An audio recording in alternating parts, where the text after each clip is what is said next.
Hello, welcome to this quick how-to on Maximo Application Suite version 9. My name is Mark Leftwich, and today I'm going to show you how you can obtain the initial username and password to log into Maximo Application Suite for the first time.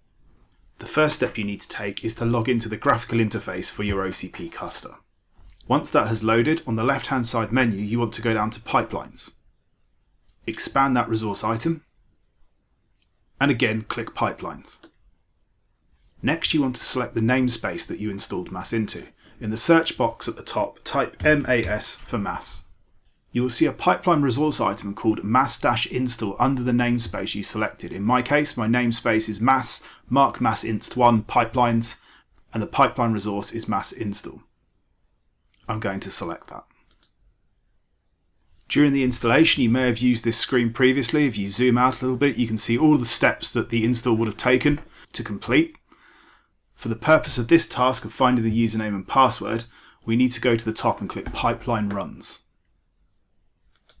Here you can see I've got the mark MAS inst1 install pipeline run item. If I click on that, this will then load that resource. We want to look in the logs for this resource, so at the top of the screen, navigate to Logs and select it. Now you can see all the resources for this on the left hand side. We want to scroll down and find Suite Verify. By selecting that, it will load the logs.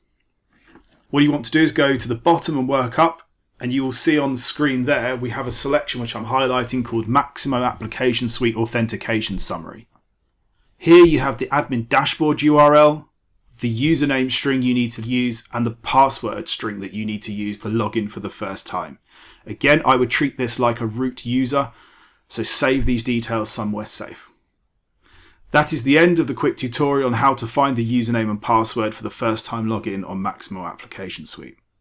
I hope you find this helpful. Thank you for watching.